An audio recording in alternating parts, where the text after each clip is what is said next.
आगे बढ़ने से पहले आपको एक कहानी सुनाना चाहूंगा, सुनना चाहोगे? थैंक यू सो मच, आपने हां कह दिया, क्योंकि अगर आप ना भी कहते कहानी तो मैं तब भी सुनाता। देखो, डायरेक्ट सेलिंग का रूल ही यही है। बिजनेस करोगे, आदमी कहता नहीं, कह रहा नहीं करना कोई बात नहीं, पहले सुन तो ले। हमारे प्रोडक्ट इस्तेमाल करोगे, they are of the finest quality in the world, they can really help you to rejuvenate your health. आप इस्तेमाल करना चाहोगे नहीं, पर प्रोडक्ट के गुण तो सुन लो, right? That is the rule. मैं जो अपने बारे में बताना चाहता था, जब मैं छोटा था तो मेरी मदर ने एक बार ही पूछा, जब मेरे चाचे का बेटा कहता था मैं पायलट बनूंगा, मेरे दोस्त कहते थे कि मैं आर्मी में जाऊंगा, कोई ना कोई अपने कैरियर का चुनाव कर चुका था।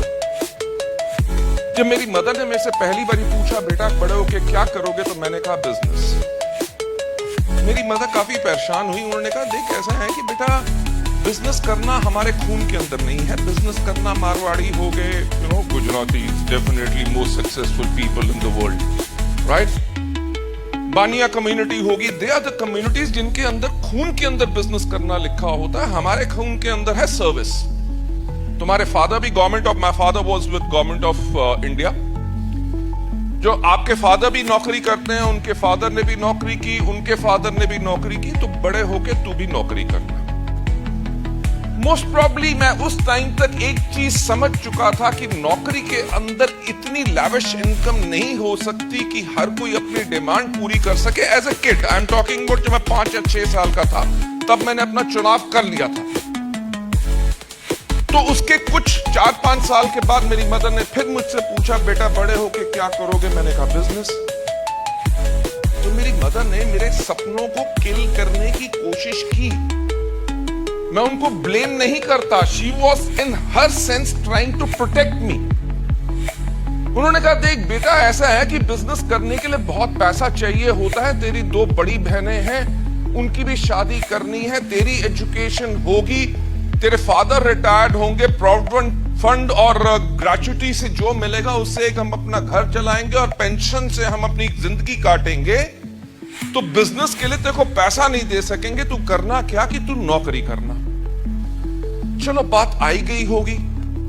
जब मैं 10th में पहुंचा तो मेरी मदर ने मेरे से फिर एक बार पूछा कि बेटा this is a very very important year, आपने क्या सोचा है कि आप डॉक्टर बनना चाहते हो, इंजीनियर बनना चाहते हो, you want to prepare for IAS later, क्या करोगे लाइफ में? मैंने कहा जी बिजनेस। उन्होंने कहा ये तो जो कहते हैं ना हठेला है, बॉम्बे की लैंग्वेज में ये बोलते हैं, व्हाट डू दे से, खिसकेला है या हठेला है, बीड़ू है, आई डोंट नो, व्हाटएवर। तो मेरी, इट्स अ फैक्ट, मेरी मदर ने मेरी जन्म कुंडली ले जाके बड़े से बड़े पंडित और जोशियों को दिखाई और हर एक ने एक चीज कही कि इसकी किस्मत में बिजनेस नहीं है। वो व्यक्ति जिसकी किस्मत में बिजनेस नहीं लिखा था, किस्मत में नहीं लिखा था ना, उसने तो लिख लिया। No, no, no, no, no, no, no, no, no. Try to realize the power of positive thinking. कि अगर आपकी किस्मत में कुछ नहीं लिखा, ऊपर से नहीं लिखा ना, आप नीचे से तो लिख सकते हो।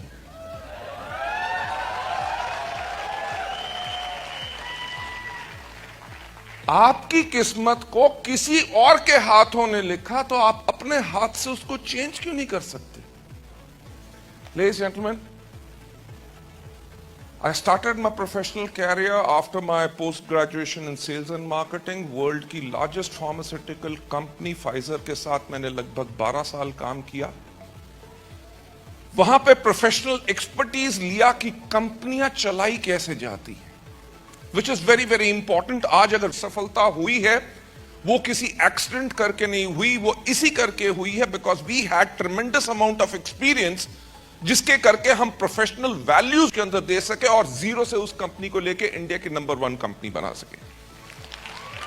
जब मैं फाइजर में था तो सबसे पहली चीज जो मेरे को बहुत पसंद आई और जिसके अंदर हमको भी उसी प्रकार से किया, उन्होंने एक बात मेरे को सीखी थी। उन्होंने कहा था कि कोई भी व्यक्ति कभी कंपनी से बड़ा नहीं हो सकता, right? And that is what we build over here. हमने ये नहीं कहा कि गौतम बालीज वेस्टीज। आपने लिखा होगा ना, कंपनियां के मालिक जो होते हैं अपना नाम कंपनी के आगे लगाते हैं, कोई पीछे लगा लेते हैं, right? We created a organisation जो किसी इंडिविजुअल के ऊपर डिपेंडेंट ना हो, और ऑर्गेनाइजेशन वो होनी चाहिए कि फाउंडर्स अगर रहे ना रहे तब भी वो, अगर ऑर्गेनाइजेशन हमेशा तरक्की करती रहे, इस तरह की ऑर्गेनाइजेशन होनी चाहिए। That is the kind of organisation हमने आज क्रिएट किया। बट मैं हमेशा कहता हूं कि जब मैंने 1996 में डायरेक्ट सेलिंग के अंदर शुरुआत की तो रैंडी गेज की मैंने एक किताब पढ़ी, जिसकी किताब का नाम था the encyclopedia of network marketing. उसके अंदर उन्होंने कहा था कि कोई मार्केटिंग प्लान काम नहीं करता, कोई प्रोडक्ट नहीं काम करता। अगर किसी कंपनी को सिलेक्ट करना है तो सिर्फ एक चीज सिलेक्ट करो कि कंपनी की मैनेजमेंट कैसी है। जब पहली बारी मैंने उस किताब को पढ़ा, मैंने कहा मैनेजमेंट से क्या लेना देना भाई, लोग प्रोडक्ट बेचेंगे, मार्केटिंग प्लान से कमीशन लेंगे, right? Where does the management come in? But इतने 1996 से लेके अभी तक के एक्सपीरियंस के बाद पता चला कि yes, management plays a great role. क्योंकि मैंने बहुत कंपनियां देखी जहां पे कंपनी सफल हुई तो सफलता मैनेजमेंट के दिमाग पे नहीं चढ़ी, दिमाग के साथ साथ जुबान पे भी आ गई। Chief executive officer over there, वो कंपनी 2002 के अंदर मलेशिया, सिंगापुर एंड ब्रुनेई में नंबर 1 नेटवर्क मार्केटिंग कंपनी थी। एक्चुअली वहां पे जाके मैंने इस सिस्टम का पोटेंशियल देखा। मैंने देखा कि एक आदमी जो ट्रक ड्राइवर था 10 साल पहले, 10 साल के बाद महीने में 1.5 करोड़ रुपया कमा रहा था। आई सॉ पीपल जो इंजीनियर्स थे, एमबीएस थे, किसी मल्टीनेशनल ऑर्गेनाइजेशन के अंदर चीफ इंजीनियर्स थे, और they were on a very very good post. उन्होंने फुल टाइम डायरेक्ट सेलिंग की और महीने में 35 से लेके 75 लाख रुपया पर मंथ कमा रहे थे। प्रॉब्लम ही मेरी यही है कि मैं हमेशा यही कहता हूं कि सोचने की हिम्मत तो करो। मैंने कहा क्या कारण है मलेशिया या देश दुनिया भर के अंदर लोग डायरेक्ट सेलिंग के अंदर इतनी रिस्पेक्ट देते हैं, इतनी स्टेबिलिटी करते हैं, people select direct selling as a career, India के अंदर ऐसा क्यों नहीं हो रहा? अल्टीमेटली वी रियलाइज कि कंपनीज खुलती हैं, कंपनी बंद होती है, वो बंद इसलिए होती है क्योंकि उनकी मैनेजमेंट के पास नंबर 1 एक्सपर्टीज नहीं होता, और दूसरा विजनरी नहीं होते, यानी कि दूर की दृष्टि नहीं होती। आज जो हम काम कर रहे हैं, आज के 2 साल के बाद क्या प्रॉब्लम आ जाएगी, अगर वो फोर्स कर लेंगे तो मोस्ट प्रॉब्लम